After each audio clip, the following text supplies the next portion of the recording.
Well, I had a prologue to this, and I do still have it vaguely in my mind. This notion that we have of Zionism, which is not, which is obviously an Israel, a Jewish. There's a Jewish version of that story, and that story, however, seems to be universally possessed and accepted by most of us. Most of the modern world deals with nationalism. It deals with its ethnicity, deals with its race, its specific relationship to land. Is it Ukraine? Is it Russia? Is it Israel? Is it Palestine? Is it the country of the Cherokee, or is it the country of hillbillies from Ireland? I don't know. These are values. They're a big mix, but I think the basis of my argument since this catastrophe began in that part of the world, long before October the 7th, it's troubled me simply because I don't belong to that community. I don't feel that I don't feel nationalism. I don't feel particularly connected. That's partly because I was scattered as a child. I just worked out that 10 years of my 10 years of my earliest life were not spent in a Caucasian European world. By the time I was 11, I had spent 8 years. So 3 years I'd spent in England, 8 years I'd spent in third world countries. I was in Iraq and Trinidad. And they're very formative years.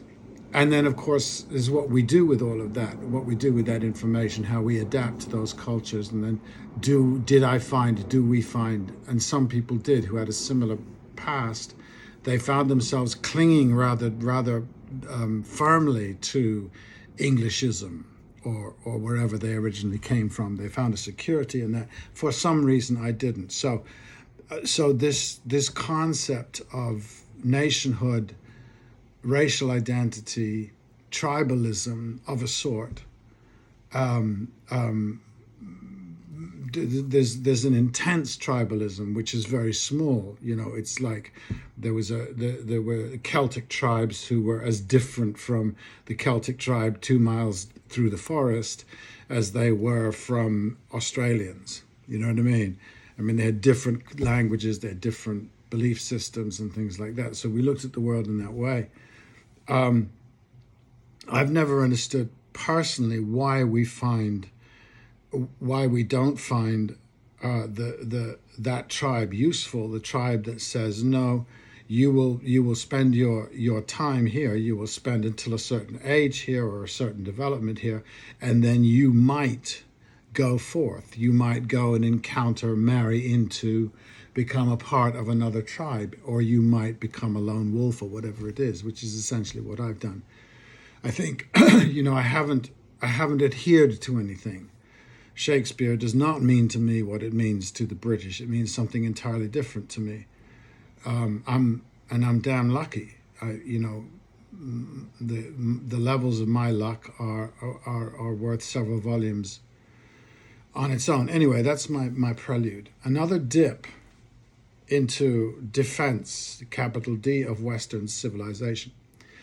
And I realized Gaza is a Western project as per the notion of Zionism, which I attach to Westernism. I'm sure it's Japanese, I'm sure it's Chinese, but that's how I come up with it. There's a peculiar zeal, an original zeal about this Western belief system, which is the one I grew up in, that I guess we are asked to admire, from popes to St. Thomas More, who's man for all seasons, whose virtuous fanaticism made for good Hollywood, but not so treacly, where you were Protestant burned at the stake by him. 40, I believe, sentenced to death by him. To saintly Catholic Joe Biden blithely condoning genocide. As I drop off my latest encounter with Dante scholars, I wonder how far this identification goes, that what Catholics have said and done in the past is all now said and done, but carries on, not having shed an iota of stuff that made them the model of persecutors, with nary a competitor.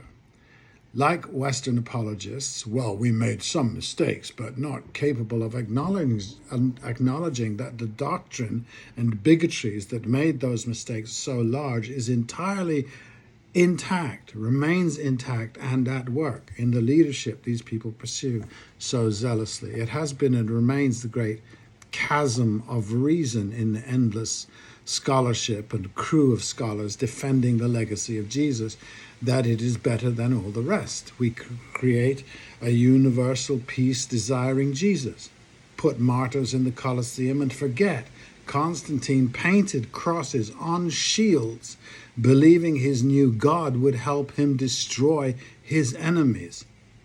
Conundrum, contradiction. Variously, he had a vision of skywriting, "In this sign conquer," 312 AD. And so it has continued. What Jesus might have thought, we'll never know. Had Constantine lost?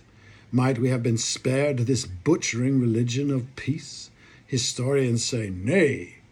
Though I still wish Vercingetorix had won. He might have defeated the genocidal Caesar. Rome might have ceased to exist before Jesus was born and not occupied Judea, etc., etc., etc.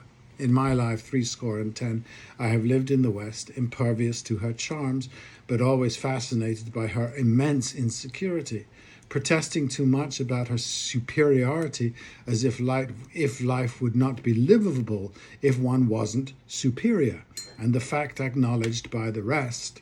Scholardom cannot even promote its virtues without insisting on superiority. There is Western civilization and all the rest. In a way, Western and civilization are synonyms to us.